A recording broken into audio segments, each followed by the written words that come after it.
We now know that the smart switchboard is an inevitable technology that's going to start showing up in our homes and buildings in the not too distant future.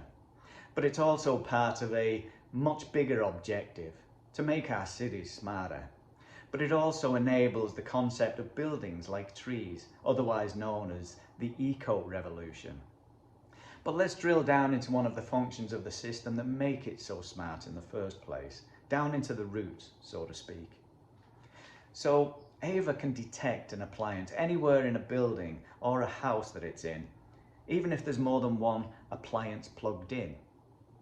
Using a combination of AI, machine learning and a technology that we call power fingerprinting, it's possible to detect the type of appliance, the brand, its operating mode and the condition that it's in. So just by changing out an old switchboard and with no additional sensors in and around the house, AVA can do all of this just by analysing the flow of energy that goes along the cables to that appliance. The shape of that energy flow is consistent with that type of appliance, and therefore, like a fingerprint, it can be recognised. So if you plug in a hairdryer into your bedroom, AVA will recognise it. You take that same hairdryer, plug it into the bathroom, and AVA will recognise it. No matter where that hairdryer gets plugged in, it always has the same unique energy signature. So, and what about different brands and models? Well, clearly there's going to be a lot of similarities between them all, but like our own fingerprint, the slightest of nuances can be detected and therefore identified. You add to this the fact that there's a limited number of appliances in the house, and you couple that with machine learning, then the probability of detection goes up.